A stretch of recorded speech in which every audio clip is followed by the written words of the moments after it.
Madame, mademoiselle, monsieur, bienvenue à Metro News. Voici l'essentiel des titres qui seront développés aujourd'hui. La décision du chef du parquet de Port-au-Prince de demander aux banques commerciales de geler les comptes d'une trentaine d'entreprises n'est pas conforme à la loi, selon l'avocat Patrick Laurent. 87 ressortissants haïtiens et une dominicaine qui se trouvaient à bord d'une embarcation de fortune qui se dirigeait vers Nassau, aux Bahamas, ont été interceptés puis rapatriés par les gardes-côtes américains. Le pays sera bientôt doté du Revenue Management System, RMS, selon le directeur de la DGI, Miradin Morland. Ce système, une fois opérationnel, aidera à éviter de fausses déclarations fiscales. Le commissaire du gouvernement près le tribunal de première instance de Port-au-Prince, clamé au CNAM d'Améus, bloque les comptes bancaires de 36 entreprises dans le cadre de 2 enquêtes sur la corruption. Dans une correspondance au conseil d'administration des banques publiques et commerciales, le chef du parquet ordonne de surseoir aux transactions de ces compagnies sous enquête judiciaire dans le cadre de l'affaire Petro-Caribé et du dossier de surfacturation des kits scolaires. Le parquet attire l'attention de ces institutions bancaires sur le fait que cette mesure conservatoire s'inscrit dans le cadre de 2 enquêtes judiciaires ouvertes et suivies par le parquet de Port-au-Prince relatives à la manipulation des fonds liés à l'affaire Petro-Caribé et à celle des kits scolaires auxquels des entreprises ainsi que leurs actionnaires ont participé. J'en fais dire dans l'introduction au dossier à sujet ça, Maître Patrick Laurent, et commissaire gouvernement fait des banques privées et commerciales, et pour bloquer compte à peu près 36 entreprises qui impliquaient plus ou moins directement dans l'affaire Petro-Caribé avec l'affaire de kits scolaires. D'un point de vue légal, qui sont pensés de décision ça? Bon, ça l'impliquait, c'est que c'est une opposition faite sous compte là, c'est que nous ne pouvons pas faire transaction sous compte là. Mais à la vérité, la question que nous posée nous, est-ce que le commissaire gouvernement est capable d'ordonner une mesure comme ça? Et donc, pour nous répondre à la question, il faut questionner les mesures là, qui texte que mesure là viser lui-même. Alors, si nous parlons dans le cadre de Petro-Caribé ou kit scolaire, nous pouvons tomber dans, par exemple, dans une enquête sur la corruption. Mais la loi sur la corruption prévoit d'abord confiscation. Les confisquons bien, mais c'est le tribunal qui vous dit ça. Mais si c'est une mesure conservatoire, c'est on gèle ou bien on saisit, là encore c'est un tribunal ou bien une autorité compétente. Et nulle part dans le texte loi sur la corruption, il n'y a pas de commissaire gouvernement prérogative pour lui ordonner, pour bloquer un compte, une institution, même un compte, un citoyen. Mais si tu as parlé de dossier, ça dans le cadre de dossier de Petro-Caribé, autant que je me rappelle, le dossier ça lit dans le cabinet d'instruction.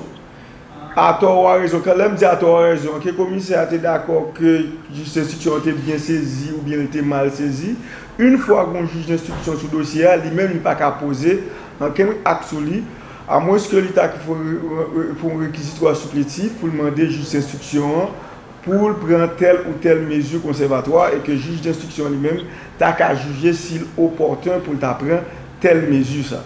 Dans le cadre du traitement du dossier Petro-Caribé, dans le système judiciaire, là, dossier ça, il a un cabinet d'instruction. Théoriquement, suivant la loi, on dossier dans un cabinet d'instruction, le commissaire gouvernement pas qu'à prendre aucune mesure sous lui que sans lui pas adresser à juge d'instruction et juge d'instruction gain droit prend telle mesure que de droit. D'accord, Maître Laurent, mais si je comprends bien ce que dit nous là, et commissaire gouvernement semblait l'État prendre une décision qui est illégale. Bon, thème d'une parole. Depuis que nous avons si on mesure une autorité judiciaire, est-ce qu'elle est légale ou pas, il faut savoir qui loi que l'autorité a visé pour prendre mesure ça. Par exemple, pour demander pour bloquer tel compte, si l'État va faire ça, il faut dire en vertu de telle loi et qu'il demandait que l'institution financière, que les banques bloquent compte là. Mais si nous ne parlons pas de loi, et si nous avons regardé la loi sur la corruption, prévention de la corruption, loi 2014 là, il a parlé de gel ou saisie, mais il n'a pas parlé de que c'est la compétence du commissaire du gouvernement pour le faire comme ça. Il faut dire la problématique d'un procès pénal. Un dossier dans le cabinet d'instruction, c'est juge d'instruction qui a ce dossier, le commissaire son parti lié. Il n'a pas gagné plus pouvoir que avocat inculpé. Il n'a pas gagné plus pouvoir que avocat partie civile. Bien que en matière pénale, comme c'est la partie poursuivante, c'est une partie principale. Mais c'est mandé pour le demander, on juge tout. Si le dossier a traité dans cabinet d'instruction, il y a une réquisition pour le faire, donc ça, il y a une demande pour le produit, la produit demande là à juge d'instruction, et juge d'instruction lui-même capable d'analyser est-ce qu'il a fait suite à la demande là. Parce qu'une fois le dossier en cabinet d'instruction, il n'est pas capable de son propre chef poser acte sous décision, sous dossier ça, cap instruit dans le cabinet d'instruction à tort ou à raison, suivant que l'estimé que saisie n'était mal faite, mais depuis juge d'instruction Gantan saisi déjà la tonne pour faire telle réquisition que de droit, mais il n'est pas qu'à passer outre ou bien parallèlement à juge d'instruction pour lui-même la poser acte sur dossier côté un juge d'instruction à traiter dossier. Merci, Maître Laurent. Mais d'après vous, décision ça de bloquer contre entreprise ça, qui impact, qui conséquences et ça a gagné sur entreprise eux-mêmes? Qui ça peut bloquer la caillou, qui ça a fait? Bon, alors, l'impact qui va gagner, c'est que l'entreprise n'a pas qu'à faire transaction sous fonds lieu. À moins que il y ait un autre juge qui est compétent, qui ouais décision ça, qui ordonne mais lever les décisions. Mais ça qui est inédit dans la décision, il a demandé non seulement pour bloquer contre l'entreprise là, mais pour bloquer contre tout actionnaire. Un, banque là pas contre tout actionnaire. Banque là contre seulement moun qui signe sous compte. Deux, bon problème technique, actionnaire lui-même. Patrimoine ni pas confondre à patrimoine société. Ça me dit bien un actionnaire dans une société anonyme, pas bien société. Donc si cette société a un problème, si cette société a fait l'objet d'enquête, actionnaire va gagner un rien théoriquement pour le dans ça. Donc ça veut dire au sens clair, même si mesure ça la loi t'a permettre au commissaire du gouvernement faire gel des avoirs, donc comme mesure conservatoire dans le cadre d'une enquête, soit pour blanchiment des avoirs ou bien dans le cadre de corruption, si c'est son entreprise, il n'y a pas qu'à étendre décision ça aux actionnaires.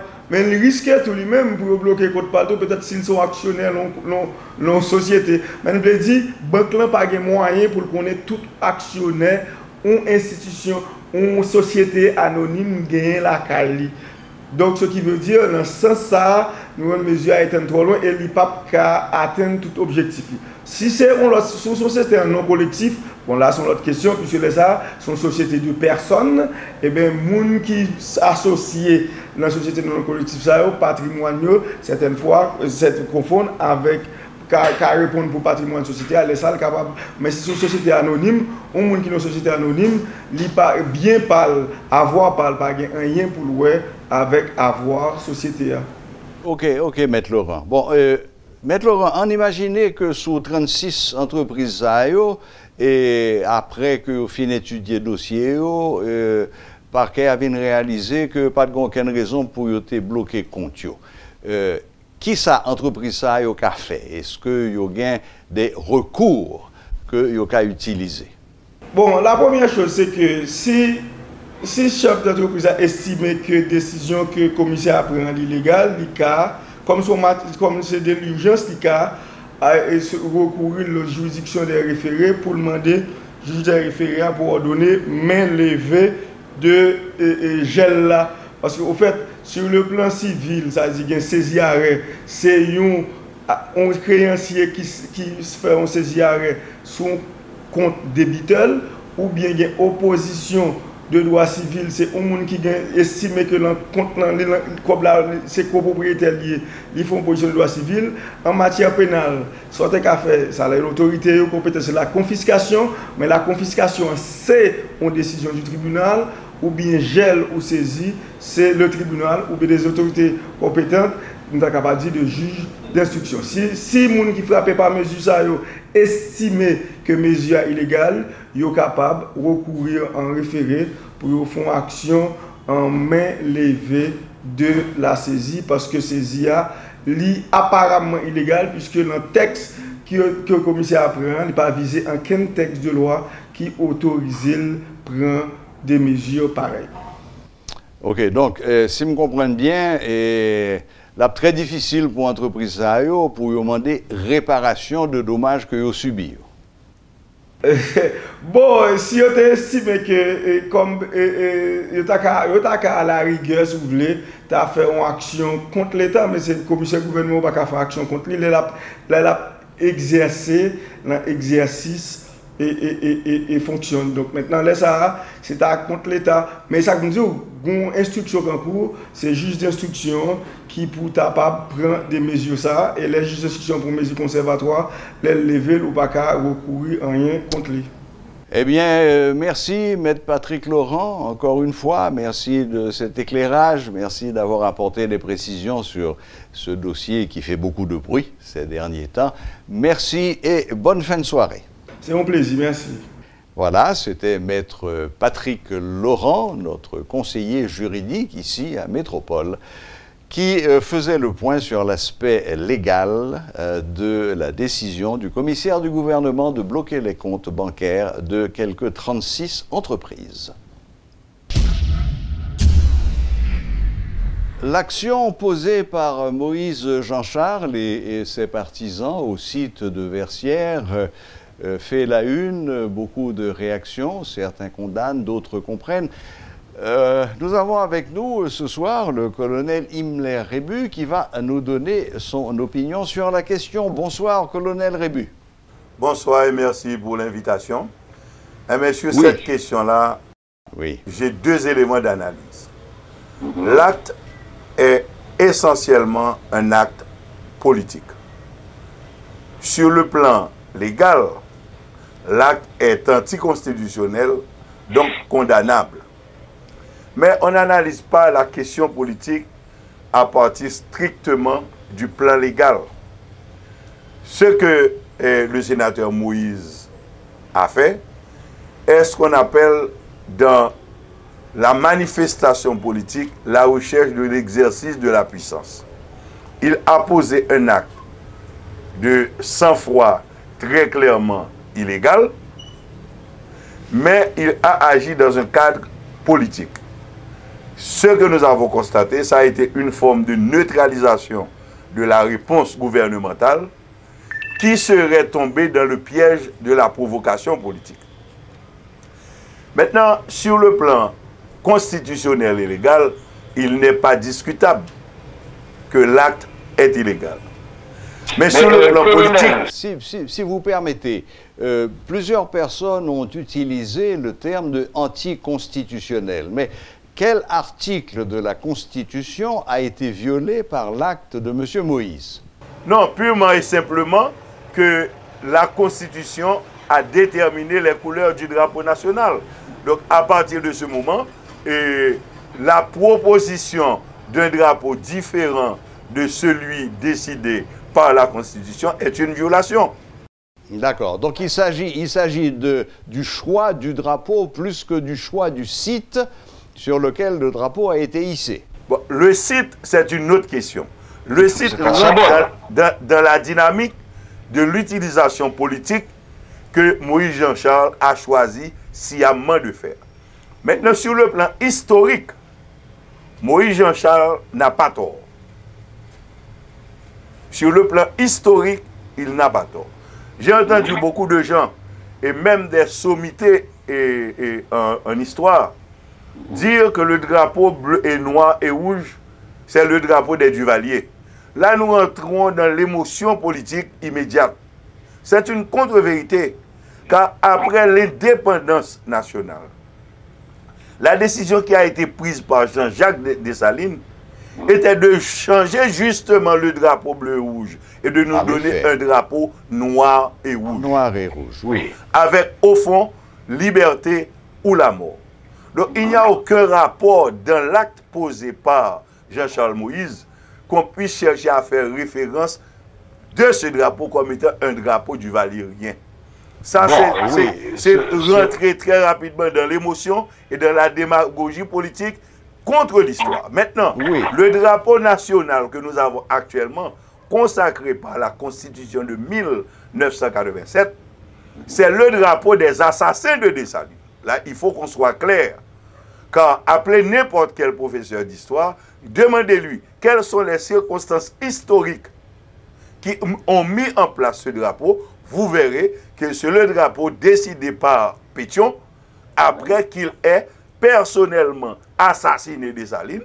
Et il l'a avoué dans une lettre écrite à Henri Christophe et dans une autre lettre écrite le 19 octobre 1806 à Madame Dessalines.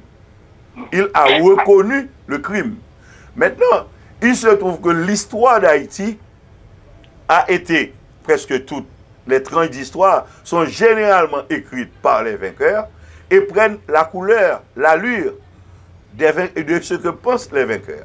Par exemple, dans l'histoire nationale, ce que nos jeunes retiennent de Jean-Jacques Dessalines, c'est couper tête boulet caille. Alors que la structure d'organisation de l'État faite par Jean-Jacques Dessalines à travers la Constitution de 1805, c'est la seule structure vraiment pensée pour l'organisation de l'État d'Haïti jusqu'à aujourd'hui.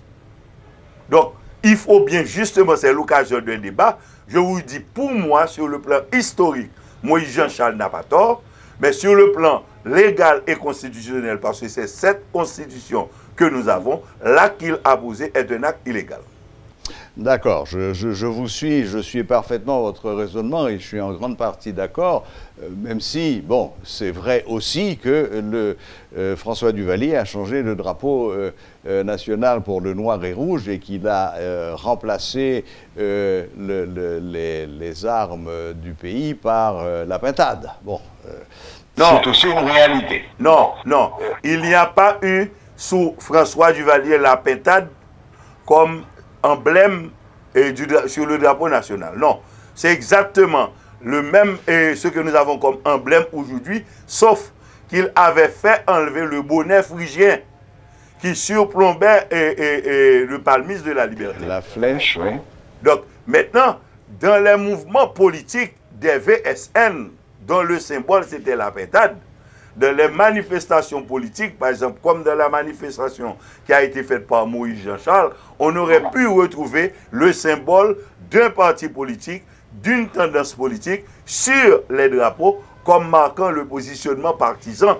Mais sur le drapeau national, c'est exactement ce que nous avons, le carré d'étoffe, à l'exception du bonnet phrygien qui a été enlevé par François Duvalier. Et pour mettre en place le drapeau noir et rouge, il faut prendre le contexte historique et François Duvalier avait très bien expliqué qu'il rétablissait le drapeau dessalinien sur le sol national. Oui. Maintenant, on peut ne pas être d'accord avec la philosophie et l'action politique de François Duvalier, mais dire que le drapeau noir et rouge, c'est le drapeau de François Duvalier, c'est une contre-vérité historique. Non.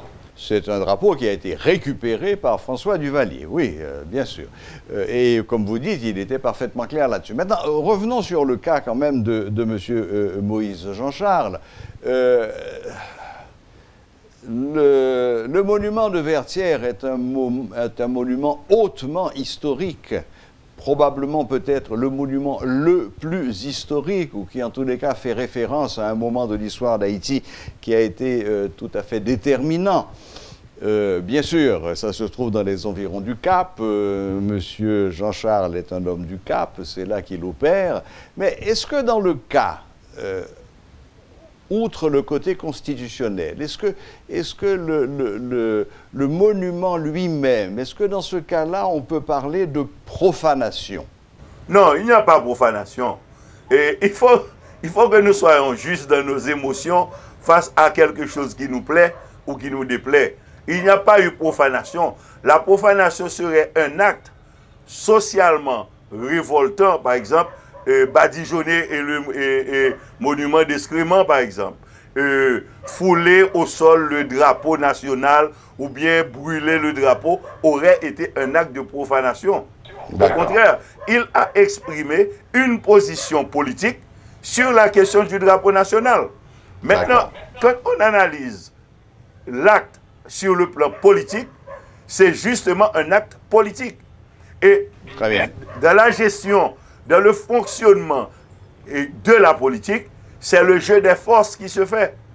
Voilà. Il a justement recherché la provocation et le gouvernement a eu le réflexe, le bon réflexe de ne pas rentrer dans la provocation à la veille du 18 novembre. Parlons-en, colonel. Monsieur Moïse Jean-Charles, une fois l'acte posé, une fois les réactions enregistrées, Monsieur Moïse Jean-Charles persiste et signe en disant que non seulement il ne regrette pas ce qu'il a fait, mais qu'il va encore accroître ce genre de mouvements et de réactions. Et bon, et cela évidemment se fait, comme vous venez de le rappeler, dans l'optique d'un 18 novembre qui sera là dans 5 jours. Et donc, qu'est-ce qu'il faut faire dans ce cas-là? Il est dans une dynamique politique. Ce n'est pas un acte qu'il a posé au hasard. Il a bien réfléchi son coup. Et il a pris aussi les risques de sa décision et il l'assume. Donc c'est un acte politique. Et dans le jeu politique, c'est la recherche de l'exercice de la puissance. La puissance en politique, c'est la capacité d'un acteur d'imposer sa volonté à un autre acteur, recherchant le fléchissement de cet acteur. Or, justement, dans cette situation, dans cette dynamique qu'il a enclenchée, il pousse le gouvernement à l'acte irréfléchi. Maintenant, ce que je souhaite qu'il ne trouve pas. Par exemple, j'ai entendu dire qu'on a le projet d'aller procéder à l'arrestation du jeune homme qui avait gravi le mât pour mettre. Ça aurait été un acte politiquement irréfléchi. Parce que le gouvernement se retrouverait dans la situation de s'attaquer à un jeune qui s'est retrouvé en situation d'avoir été politiquement utilisé. Et là, c'est une très mauvaise idée. Je le dis très fort, que le gouvernement rentre dans le piège de ne pas pouvoir procéder à l'arrestation du sénateur Moïse Jean-Charles et d'aller essayer d'arrêter le jeune. Ça aurait été une manœuvre extrêmement infantile et puérile sur le plan politique. Colonel Rébu, dans quelques jours, donc le 18 novembre, il va y avoir sans doute beaucoup de monde dans les rues, probablement autant que le 17 octobre. Ces masses, ces dizaines de milliers de gens qui seront dans les rues, beaucoup d'entre eux seront là pour exiger, comme ils l'ont dit et répété, que le procès Karibé ait lieu.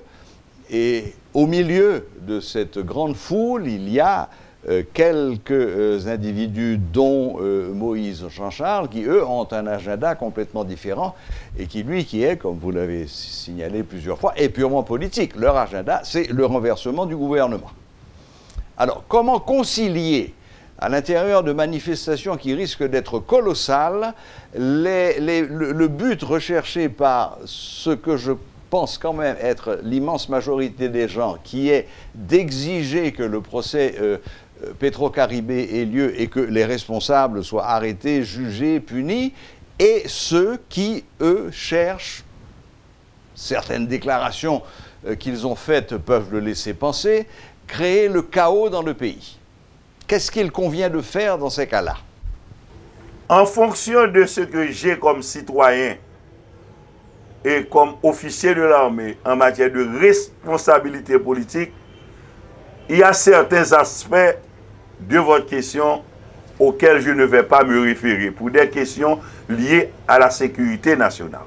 Cependant, je vais vous dire que mon opinion en tant qu'analyste politique, le 18 novembre sera une journée de très forte mobilisation au niveau national autour de la question Petro-Caribé, mais je ne prévois pas moi-même de casse ni de tous ces morts-là que nous voyons dans le panorama. Ça aurait été extrêmement désastreux pour l'opposition. Je ne vais pas plus loin, parce que quand même, il y a un match, c'est un match qui est engagé entre ceux-là qui ont la gestion du pouvoir aujourd'hui et ceux-là qui sont dans l'opposition.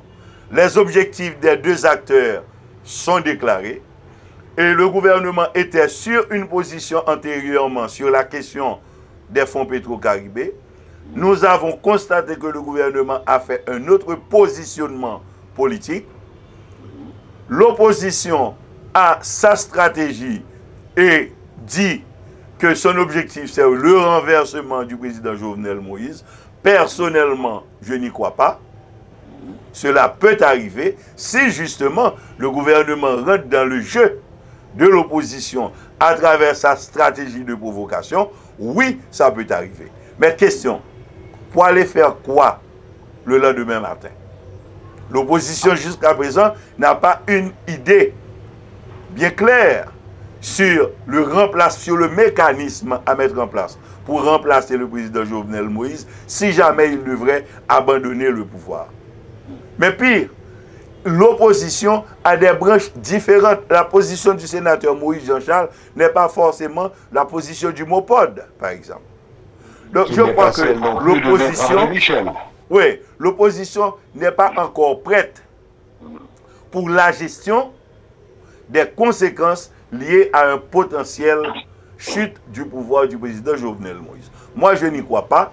Et pour moi, la journée du 18 novembre va être tout simplement une journée de très forte mobilisation, va être un message tant au niveau national qu'au niveau international, sur le positionnement de la population haïtienne sur la question de l'utilisation des fonds Petro-Caribé. Eh bien, merci infiniment, colonel Rébu. Peut-être une toute dernière question en quelques secondes. Est-ce que vous ne pensez pas qu'il serait temps que le gouvernement dise à l'immense majorité de ceux qui se proposent de manifester le 18 novembre, mes amis, vous et moi, nous poursuivons le même but. Alors, faisons la route ensemble, pour reprendre le slogan d'une banque bien connue. Eh bien là, il faudrait rentrer dans la fine stratégie, de la fine compréhension de la question politique en Haïti, et ce n'est pas notre fort, et très certainement dans une stratégie extrêmement calculée et huilée. C'est encore une chose extrêmement possible, mais en Haïti, nous ne sommes pas suffisamment cyniques ou bien pas suffisamment brillants dans le jeu politique. Nous croyons toujours que le jeu politique doit être absolument un jeu de force. Ça devrait être du karaté, alors que moi je comprends la gestion de la politique par un autre sport opposé au karaté qui serait le judo. En politique, c'est le poids de l'adversaire qu'il faut utiliser pour l'amener au tapis et non pas sa capacité à frapper très fort sur l'adversaire. Eh bien, on va terminer cet entretien sur ces considérations sur les arts martiaux et leurs avantages respectifs. Merci infiniment, colonel Rébu, de nous avoir accordé un peu de votre temps et nous dire ce que vous pensez de ce que désormais on appelle l'affaire Moïse et du drapeau noir et rouge. Merci beaucoup et bonne fin de soirée. C'est moi qui vous remercie, le plaisir a été pour moi. Merci beaucoup. Voilà, c'était monsieur le colonel Himmler Rébu qui donnait son sentiment sur l'affaire du drapeau noir et rouge hissé par monsieur Moïse Jean-Charles sur le monument de Vertières. Selon le directeur général de la DGI, grâce à un don du Canada, le pays sera bientôt doté du RMS, Revenue Management System, dont le coût est estimé à 18 millions de dollars. Ce système, une fois opérationnel, aidera à éviter de fausses créances. Miradin Morland en a profité pour annoncer l'interconnexion des différents bureaux de la DGI à travers le pays dans les prochains mois. Le Canada fait nos dons. D'accord? Il y a un logiciel qui coûte plus de 18 millions de dollars qu'il fait DGI dans.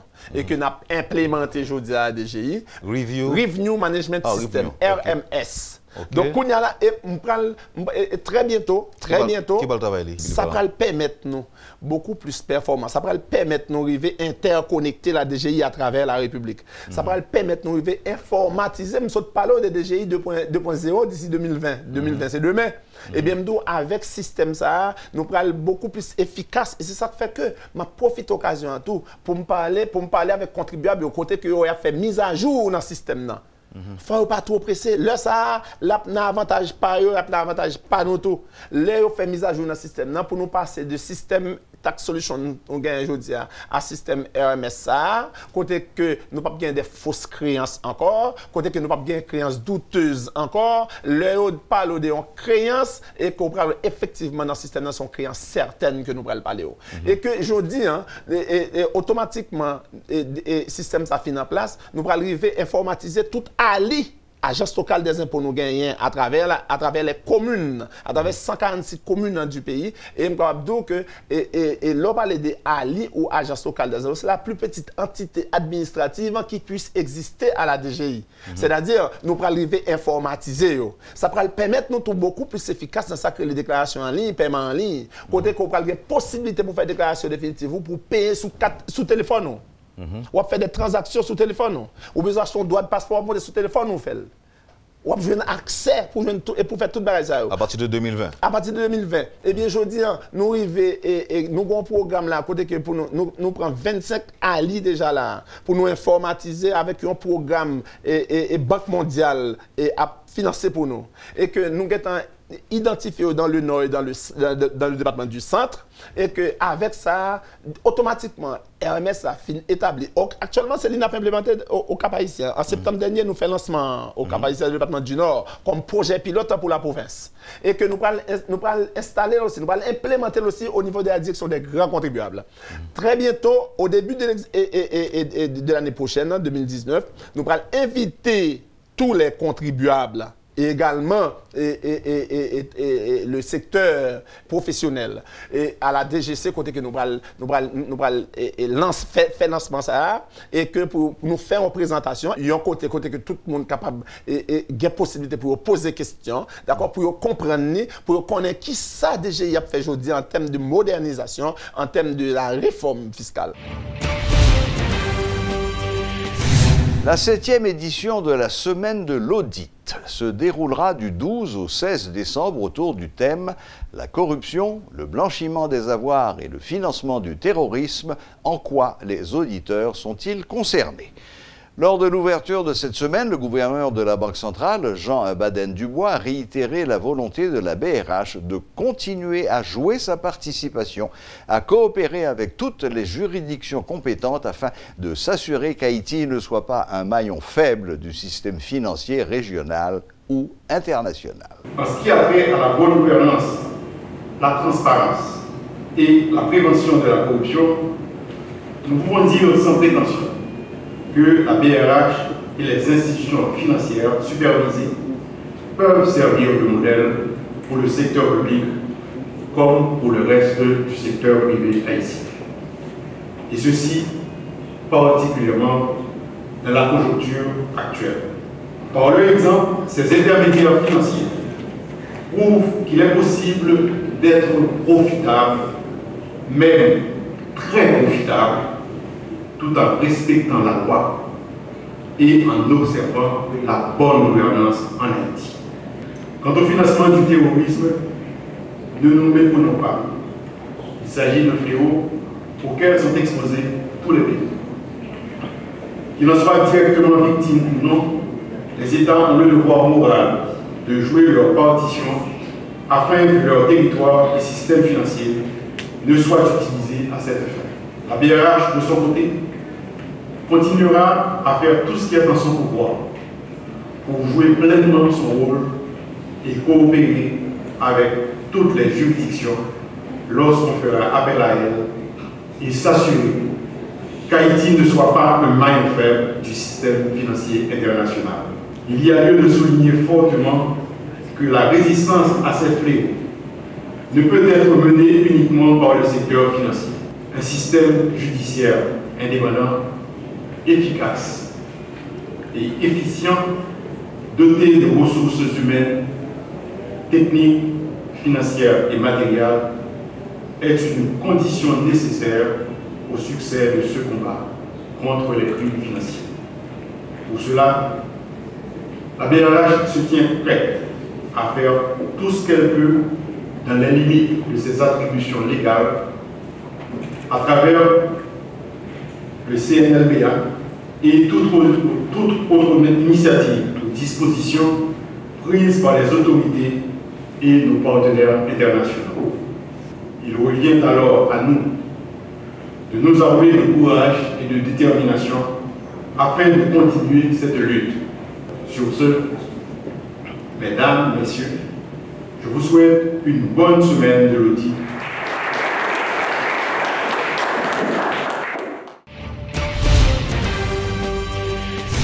Le groupe d'appui aux rapatriés et réfugiés, GAR, informe que les gardes-côtes américains ont reconduit au Cap haïtien, le 10 novembre dernier, 87 ressortissants haïtiens et une dominicaine.